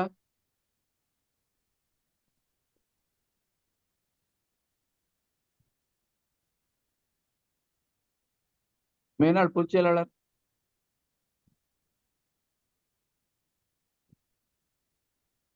சரி, அப்புறம் இல்லைன்னா அறச்செல்வியம்மா பின்னூட்டம் அளிக்கிறீங்களா? அனைவருக்கும் வணக்கம். இன்றைய சிறப்பு விருந்தினர் நிறைய விஷயங்களை பதிவு செய்தாரு. எல்லாமே நமக்கு பயனுள்ளது. கீராவோட சிந்தனைகளாகட்டும், கதைகளாகட்டும், எல்லாமே படிக்கிறோம், கேட்கிறோம், சொல்லறோம், பேசுறோம், எல்லாம் சரி.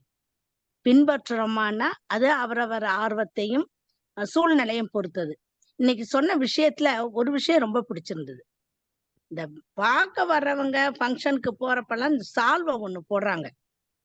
அந்த சால்வை சம்பந்தப்பட்டவங்க மேல வச்சிருக்க பாசமோ இல்ல நம்பிக்கையோ ஒன்றின் வெளிப்பாடுதான் சால்வை போடுறது. கீராய்யா சொல்ற மாதிரி இந்த பளபளபளன்னு ஜிகு ஜிகு ஜிகுன்னுட்டு ஜருகைய போட்டு அது நம்ம பயன்படுத்தவும் முடியாது, உடம்பெல்லாம் குத்திட்டு வெளியில போத்திட்டும் போக முடியாது. அவர் சொல்ற மாதிரி கைத்தறி போடலாம், நெசவாளர்களுக்கும் பிரயோஜனமா இருக்கும், போடுறவங்களுக்கும் பயன்படுத்துறதுக்கு நல்லா இருக்கும். இந்த ஒரு விஷயத்தையாவது நம்ம எல்லாரும் பின்பற்றணும்னா அது கீரையாவோட கொள்கைகள்லாம் ஒரு இதை எல்லாருமே பின்பற்றக்கூடிய எளியது. அந்த ஒரு இது பிடிச்சிருக்கு, அதை பின்பற்றணும் எல்லாரும் அப்படின்ற என்னோட ஆசை. அடுத்து கதை. ரொம்ப அழகா இன்றைய கதை சொல்லி ஐயா அவர்கள் சொன்னாங்க. குழந்தைங்கன்னாவே அவங்களோட உலகமே வேற, அவங்க அவங்களோட சிந்தனைகள் வேற. நான் ஒரு நாள் பஸ்ல போகும்போது என் சீட்ல ஒரு குழந்தை, அது 4 வயசு இருக்கும், இந்த ஜன்னல் கம்பியை பிடிச்சுக்கிட்டு கேள்வி கேட்டுக்கிட்டே வருது. அந்த அந்த பையன் கேட்க கேட்க அந்த முன் சீட்ல இருக்கிறவங்களும் பின் சீட்ல இருக்கிறவங்களும் என்னென்னமோ பேசிட்டு வந்தவங்க சைலண்ட் ஆயிட்டாங்க. அந்த பையனோட கேள்வியவே கேட்டுக்கிட்டு இருந்தாங்க, என்ன பேசுறான்னு. அந்த அம்மா வந்து பேரம் போல இருக்கு, இல்லை வாய மூடுறா, உன்னால 2 சீட்டுக்காரவங்க எல்லாம் வேடிக்கை பாக்குறாங்க, எனக்கு வெக்கமா இருக்கு, செத்த வாய மூடுறா. நான் சொன்னேன், ஏமா அவனை பேச விடுங்க, பேசட்டும், பிள்ளைகளை கட்டுப்படுத்தாதீங்க. அவன் பஸ்ல சைட்ல வர மரத்த, அந்த மரம் ஏன் பெருசா இருக்கு, இந்த மரம் ஏன் சின்னதா இருக்கு, அந்த வீடு எங்க பெரிய வீடா கட்டியிருக்காங்க, இங்க ஏன் வீடே இல்லை, இப்படி நிறைய கேள்விகள் பாக்குறதெல்லாம் கேட்டு வரான். நம்மளாலதான் பதில் சொல்ல முடியாது. கதை சொல்லி அவர்கள் சொன்ன மாதிரி அவங்க கேள்வி சாதாரண கேள்வியா இருந்தாலும் அதுல மிகப்பெரிய விஷயங்கள் அடங்கி இருக்கக்கூடியதாதான் இருக்கு. அந்த பையன் கடைசியா கேட்ட கேள்விதான் அற்புதமான கேள்வி. இந்த புலிய பார்க்க அவங்க சொந்தக்காரங்க எல்லாம் வருவாங்களா அப்படின்ட்டு. அந்த கேள்வி நம்ம எல்லாத்துக்கும் உரிய கேள்விதான். இன்னைக்கு நம்மள சொந்தக்காரங்க பார்க்க வர்றாங்களான்னாவே சனி ஞாயிறா பார்த்து வாங்க, போன் பண்ணிட்டு வாங்கன்னு தான் சொல்றோம். எந்த சொந்தக்காரங்க போவோம் பார்ப்போம், வீட்டுல 2 நாள் தங்குவோன்னு யாரும் திடுதுப்புன்னு யார் வீட்டுக்கும் வர முடியாது. இந்த காலம் அப்படியாப்பட்ட காலம். 2 பேரும் வேலைக்கு போறவங்களா இருப்பாங்க. ஆனா முன்கூட்டியே போன் பண்ணிட்டு, நீங்க இருக்கீங்களா, நாங்க காலையில வரலாமா, மத்தியானம் வரலாமா, எப்ப வரலாம் உங்களை பார்க்க, அப்படின்ற சூழல்ல இருக்கக்கூடிய காலகட்டத்துல அந்த பையன் கேக்குறான், இந்த புலிய பார்க்க அந்த புலிகள்லாம் வருமா அப்படின்னு. அருமையான கேள்வி, அருமையான கதை. எனக்கு ரொம்ப பிடிச்சிருந்தது. மனசை வந்து அந்த கடைசி கேள்வி ரொம்ப டச் பண்ணுச்சு. கதை சொல்லி மிக அழகாக கதை சொன்னாரு. வாழ்த்துக்கள், நன்றி, வணக்கம். மிக்க நன்றி அம்மா.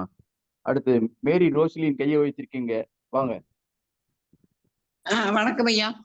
வணக்கம். கீராமதானம் அந்த நிகழ்வுல ஐயா மிக அழகான பல நிகழ்வுகளை சொன்னது ரொம்ப சிறப்பா இருந்துச்சு. ஒரு படம் எடுக்கும்போது அதற்கான அனுமதியை பெறுவதற்கு கூட கீரா அவர்கள் மிக எளிமையாக, எதுவும் வேண்டாம், நீங்க எடுத்துட்டு வாங்க, நான் கையெழுத்து போட்டு தரேன் அப்படிங்கிற மாதிரி சொன்னதெல்லாம் வந்து ஒரு எளிமையான மனிதரை நம்மளால இப்படி இருக்காங்களா அப்படிங்கிற ஒரு தரிசிக்க முடிஞ்சது.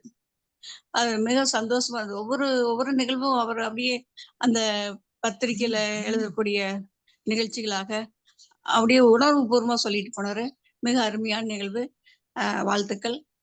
கதை சொல்லி இந்த கதையை மிக உணர்வு பூர்வமாக சொல்லலாம். நிறைய மேற்கோளோடு அந்த கதையை அந்த கேள்விகளோடு ஒரு குழந்தைகள் உலகத்தோடு இந்த கதையை வந்து மிக சிறப்பாக சொன்னாரு. குழந்தைகளுடைய உலகம், அவங்களுடைய விருப்பங்கள்லாம் மிக குறைவு. அதுகளுக்கு அதிகமான ஆசை இல்லை. குழந்தைக்கு வந்து அன்பு மட்டும்தான் தெரியும், வேற எதுவுமே தெரியாது. வாழ்க்கையில அன்பா இருந்தா மட்டும் போதும், வேற எதுவும் தெரியாது. அதனால வந்து அதனுடைய விசாரிப்புகள் வேற. பணம், காசு, அந்த ஏற்றத்தாழ்வு எதுவுமே கிடையாது. அப்படிப்பட்ட அந்த குழந்தைகளுடைய உலகத்தை வந்து மிக அழகா அந்த கதையில கொண்டு போனாரு. ரொம்ப அருமையான கதை. சிறப்பு. வாழ்த்துக்கள். மிக்க நன்றி அம்மா. அடுத்து பின்னூட்டம் வழங்க யாராவது இருக்கீங்களா? ஐயா வணக்கம் ஐயா. ஐயா வணக்கம் ஐயா, நான் குருலட்சுமி பேசுறேன். குருலட்சுமி பேசுங்க. ஆமாங்க ஐயா. இன்னைக்கு ஐயா என்ன பின்னோட்டம் வழங்க சொல்லி கேட்டுக்கிட்டாங்க. நாளைக்கு நான் தான் கதை சொல்ல போறேன்னு சொல்லிட்டு நான் ஐயா கிட்ட கேட்டேன், சரின்னு சொன்னாங்க. இன்னைக்கு எனக்கு இதுதான் முதல் தடவை உங்ககிட்ட பேசுறதுல. உங்களை எல்லாம் பாக்குறதுல எனக்கு ரொம்ப சந்தோஷம். நிறைய ஆளுமிக்க நிறைய இருக்கிறீங்க. ஏதாவது தவறா பேசினாலும் மன்னிச்சுக்கோங்க ஐயா. அப்படியெல்லாம் சொல்ல வேண்டாமா, நீங்க சொல்லுங்க. சரிங்க சரிங்க சரிங்க. இன்னைக்கு வந்து நான் கீரா ஐயாவை பத்தி நிறைய விஷயங்கள் இப்ப இந்த இதுல இணைஞ்சதுல இருந்து நிறைய விஷயங்கள் வந்து நான் தெரிஞ்சுக்கிட்டேன். ஒவ்வொரு நாளும் ஒவ்வொருத்தவங்களும் நிறைய பகிர்ந்துக்கிட்டாங்க. அந்த வகையில இன்னைக்கு ஐயா வந்து எழுத்தாளரா மட்டும்தான் எனக்கு தெரியும். இன்னைக்கு வந்து அவங்க இசை பிரியர் அப்படின்னு சொல்லி இன்னைக்கு ஐயா வந்து பகிர்ந்துக்கிட்டாங்க. அது வந்து எனக்கு ரொம்ப வியப்பா இருந்தது. ஒரு எழுத்தாளர் இசை மேல அவ்வளவு இதா இருந்திருக்காங்க அப்படிங்கிறது வந்து எனக்கு ரொம்ப ஆச்சரியமான ஒரு தகவலா இருந்தது. அந்த அந்த பகிர்வை தந்த ஐயா உங்களுக்கு நான் நன்றி சொல்லிக்கிறேன். அதே மாதிரி இன்னைக்கு கதை சொல்லியா இன்னைக்கு நமக்கு கதை சொன்னவங்களும் ரொம்ப அருமையா கதைய கொண்டு போனாங்க. நம்ம எப்படி படம் பாக்குறோமோ, ஒரு சினிமாவை எப்படி பாக்குறோமோ அதே மாதிரி ஐயா எழுதின விதத்துல இருந்து அப்படியே ஒவ்வொன்றா நகர்த்தி நகர்த்தி கொண்டு போனாங்க. சொல்ல போனா முதல்ல சொன்னது அந்த குற்றாலத்தோடைய அழகு, அத வந்து விவரிச்ச விதமே ரொம்ப அழகா இருந்தது. அந்த மலையை கூட அந்த திருநீருக்கு இணையா ரொம்ப அழகா விவரிச்சு சொன்னாங்க. நல்லா இருந்தது. அதுக்கப்புறம் அந்த குழந்தையோட அந்த உலகத்தை பத்தி சொன்னாங்க. அந்த குழந்தை ஒவ்வொரு நேரமும் துடுக்குத்தனமா ஒரு சில கேள்விகளை கேட்டுக்கிட்டே இருக்குது. அதுக்கு அவங்க பதில் சொல்லிக்கிட்டே வர்றாங்க. கடைசியில அந்த கேட்ட கேள்வி, இந்த புலியை பாக்குறதுக்கு அந்த புலியெல்லாம் வருமா அப்படின்னு சொல்லி கேட்டது. ஒரு ஐயாவுடைய நகைச்சுவை உணர்வும் அதுல தெரிஞ்சது. ஐயா எவ்வளவு ஒரு சின்ன சின்ன விஷயங்களை கூட எப்படி கவனிச்சு எவ்வளவு அழகா எழுத்துல கொண்டு வந்திருக்கிறாங்க.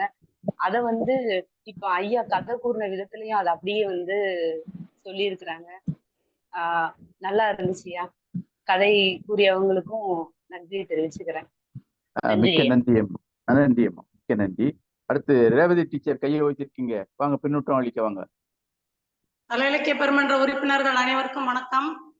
இன்றைக்கு கீராவும் நானும் என்ற தலைப்பில் எழுத்தாளர் ராமச்சந்திரன் அவர்கள் கூறிய கருத்துகள் அனைத்துமே மிகவும் மிக்க வைக்கக்கூடிய கருத்துக்களாக இருந்தது. கீரா நைனா வந்து இயக்கத்துக்காக அவங்க எப்படியெல்லாம் அவங்களுடைய ஒத்துழைப்பை தந்தாங்க அப்படிங்கிறத நம்ம விவரமா தெரிஞ்சுக்கிட்டோம். அவங்களுக்கு ரொம்ப நன்றி.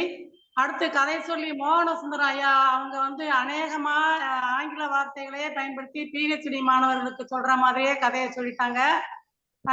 இந்த களத்துல வந்து பேராசிரியர் பெருமக்கள், முனைவர் மேன்மக்கள் எல்லாம் இருந்தாலும் சாதாரண வேலை செய்யறவங்களும் இதுல இருக்கத்தான் இருக்காங்க. எல்லாருக்கும் ஏற்பட்ட ஒரு களமாக இது அமைந்திருக்கு அப்படிங்கிறத நாம சொல்லிக்கிறோம்.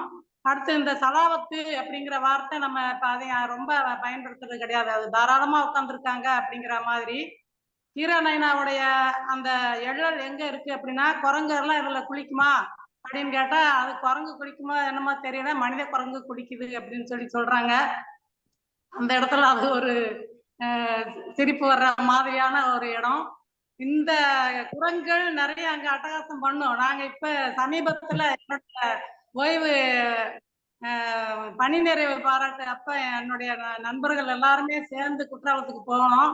நான் மாத்து துணி கொண்டு போகிறதுனால குளிக்க வேண்டாம் அப்படிங்கிற மனநிலையில இருந்தேன். போய் பார்த்துட்டு வந்துருவோம் அப்படின்னு சொல்லி. ஆனா குற்றாலத்தை நெருங்க என்னால குளிக்காம வரவே கூடாது அப்படிங்கிற ஒரு எண்ணம் வந்துருச்சு. என் தோழி அறச்செல்வி அதை சொல்வான்னு நான் நினைச்சேன். அவ கதையிலே லயிச்சுட்டு அதை விட்டுட்டா. அப்ப அதுக்கு முந்தைய ஒரு சில வருடங்களுக்கு முன்னாடி போகும்போது அங்க எங்களுக்கு இட்லி வச்சாங்க. வச்சது எங்க இருந்தா ஒரு மூலையில இருந்து வந்துச்சோ தெரியாது, டபக்குன்னு ஒரு இட்லியே ஒரு குரங்கு கொண்டுட்டு ஓடியே போயிருச்சு.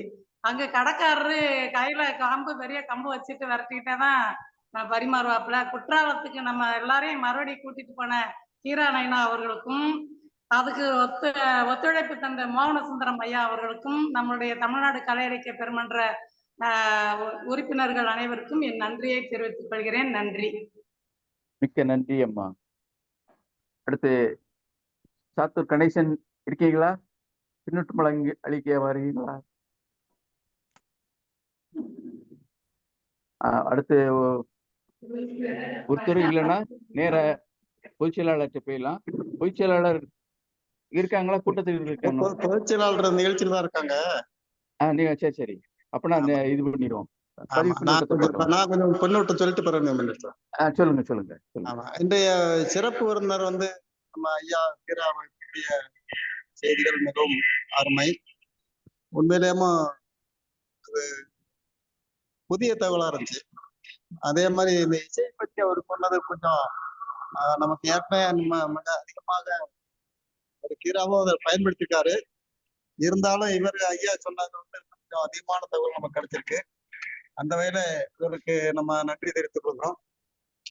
உண்மையிலேயும் அந்த ஆவணப்படம் இருக்கும்போது ஒரு இந்த பணமே வாங்காம அது கூட இல்லாம யாருக்கும் தெரியாம கூட சரி நீங்க சொல்லி ராமச்சந்திரன் சொன்னப்பறான அவங்க அந்த அந்த பெருத்தன்மையை நினைச்சு நம்ம மகிழ்வு அடைகிறோம். அது போல இன்னைக்கு கதையில இந்த குற்றாலம் பேஸ் பண்ணி தான் வந்திருக்காங்க. கீரா ஐயா ஏற்கனவே வருடந்தோறும் அந்த சீசன்ல குற்றாலம் போறத ஏற்கனவே ஒரு பதிவு பண்ணிருக்காங்க. அங்க போய் தீக்காட்சியுடைய வீட்டுல போய் ஒரு வாரம் தங்கி அந்த கோடையில அந்த ஆடி மாசம் அந்த ஆவணி மாசம் தங்கி இருக்காங்க. அந்த அந்த அனுபவங்களையும் இந்த வேத இந்த இந்த குழந்தைகளையும் அந்த குழந்தையாளுங்கிறவர் பார்த்துட்டு இணைத்துதான் இந்த ஒரு கதையா இருக்கான்னு நான் நினைக்கிறேன். அந்த குற்றால அனுபவம் பூரா வருது அந்த கதையில இவர் பார்த்து அனுபவிச்சு வருஷம் அனுபவிச்சு அந்த கதை இந்த கூட நம்ம பிரபாகரையா கூட பதிவு பண்ணிருக்காங்க. அதனால அந்த எப்பயுமே இந்த கதை சொல்லியில் அவங்களுடைய அனுபவங்களை ஏதாச்சும் ஒரு கதை ரூபங்கள் பதிவு பண்றதுதான் அந்த கீரா மிகச்சிறப்பான பங்கு செஞ்சிருக்காங்க. அந்த வகையில இந்த தீக்காட்சியுடைய அந்த வீட்டுல அந்த இது கூட அந்த கதைகளோட ஒரு 5 போறவை இல்லைப்பாங்க. அதுல அந்த வீட்டுல தீக்காட்சி வீடு தான். அவருடைய பேரன் தீப நடராஜன் இருக்கும்போது அந்த மாதிரி வரவேற்று வச்சிருக்கான்ட்டு நம்ம பதிவுகள் படிச்சிருக்கோம். அந்த வகையில இந்த கதை நம்ம இது மாதிரி நம்ம மோகன் சுப்பரையா சொல்லும்போது அவரு கதையை ஒரு கல்லூரி மாணவருக்கு சொல்ற மாதிரி உண்மையிலேயே அவரே நம்மளே பின்னோட்டு வழங்க வேண்டிய தேவையில்லாத அளவுக்கு அவரே எல்லாமே சொல்லி முடிச்சிட்டாங்க. ஒரு கதையை அந்த அளவுல மிக விரிவாக சொன்னாங்க. இன்றைய சிறப்பு விருந்தினருக்கும் இன்றைய அதே மாதிரி கதை சொல்லிக்கும் தமிழ்நாடு கலையிலக்கியம் சார்பாக மிக்க நன்றியை தெரிவித்துக் கொள்வோம். மிக்க நன்றி. அடுத்து பதிவு பின்னோட்டம்.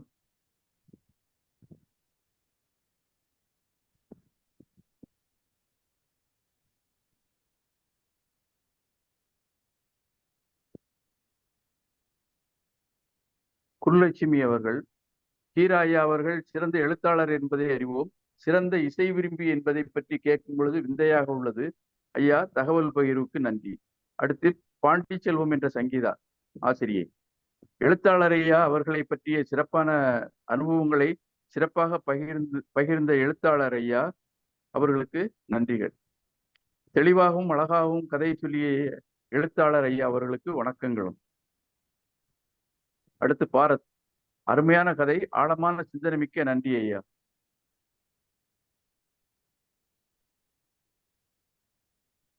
அடுத்து மேரி ரோஸ்லி, கீராவும் நானும் நிகழ்வில் ஐயா அவர்கள் நெகிழ்வான தருணங்களை தெரிவித்தார், வாழ்த்துக்கள். கதை சொல்லி மோகனசுந்தரம் அவர்கள் கதையை உணர்வுபூர்வமாக கூறிய பாங்கு சிறப்பு. அடுத்து ராஜேந்திரன், இன்றைய இருமை நிகழ்வில் பெருமை. இன்றைய இருமை நிகழ்வும் பெருமையா இருந்துச்சுன்னு அருமையா சொல்லியிருக்காங்க. இன்றும் அந்நாளே. பதிவு பின்னோட்டம் வழங்கிய தோழர்கள் அனைவருக்கும் நெஞ்சார்ந்த நன்றியை தெரிவித்துக் கொள்கிறோம். ஐயா நவநீத கிருஷ்ணன் ஐயா, நாளைய நிகழ்வு சொல்லியிருந்தீங்களா? ஆமா, நாளைய நிகழ்வு சிறப்பு விருந்தில் எழுத்தாளர் அப்பண்ணசாமி வராங்க. நாளைய கதை மோசம்ங்கிற கதை ஆசிரியர் குருலட்சுமி சொல்றாங்க. மிக்க நன்றி. அடுத்து எழுத்தாளர் திரு ராமச்சந்திரன் அவர்கள் ஏதாவது சொல்ல விரும்புறீங்களா? கீராவும் நானும் என்ற தலைப்பில் இன்னைக்கு நம்மிடையே பகிர்ந்து கொண்ட அவருடைய அனுபவங்களை பகிர்ந்து கொண்ட எழுத்தாளர் திரு ராமச்சந்திரன் அவர்கள் ஏதாவது நிறைவா சொல்லணும்னு நினைக்கிறீங்களா? இல்லையா? வெளியே போயிட்டாங்க நினைக்கிறேன். அடுத்து சரி. அடுத்து இன்னைக்கு கதை சொல்லி திரு மோகனசுந்தரம் அவர்கள் ஏதாவது சொல்லணும்னா சொல்லுங்க, சொல்ல விரும்புனா சொல்லுங்க. பாண்டிச்சேரியில புதுச்சேரியில பிரபஞ்சன் ஐயாவும் பேராசிரியர் அருளி ஐயா அவர்களுடைய அணுக்கமான நண்பரா நான் இருந்திருக்கிறேன். அவர்களோட பல சமயங்கள்ல பயணித்திருக்கிறேன். எப்படி ஐயாவை நான் அங்க சந்திக்காம போனன்றது எனக்கு வாழ்க்கை ஒவ்வொரு நம்முடைய பயணத்துல எத்தனையோ மனிதர்களை நமக்கு அறிமுகப்படுத்துது. இப்படி ஐயாவை அறிமுகப்படுத்தாம போனதற்காக ஒரு பெரிய ஒரு துரதிருஷ்டவசமாக தான் அதை நான் உணர்கிறேன். அதுதான் என்னுடைய பதிவா சொல்றேன். அதே மாதிரி குழந்தைகளுடைய உருவங்கள், அது விளையாடக்கூடிய பொருட்கள், பொம்மைகள் எல்லாம் பொம்மைகள் அல்ல, அதுதான் நம்ம உணர்ந்துக்கணும். அது ஒன்று உயிரோட்டம் உள்ளவை. ஒரு யானை பொம்மை இருக்கு, ஒரு ஒட்டகம் இருக்கு, ஒரு சிங்கம் இருக்குதுன்னா அதெல்லாம் உண்மையான உயிர்கள். நம்ம அதை எடுத்து உடைச்சிட்டோம்னா அந்த உயிரை கொலை பண்ண மாதிரி அதுங்களுக்கு கோபம் வரும். இத்தகைய தன்மை கொண்டவர்கள் குழந்தைகள்.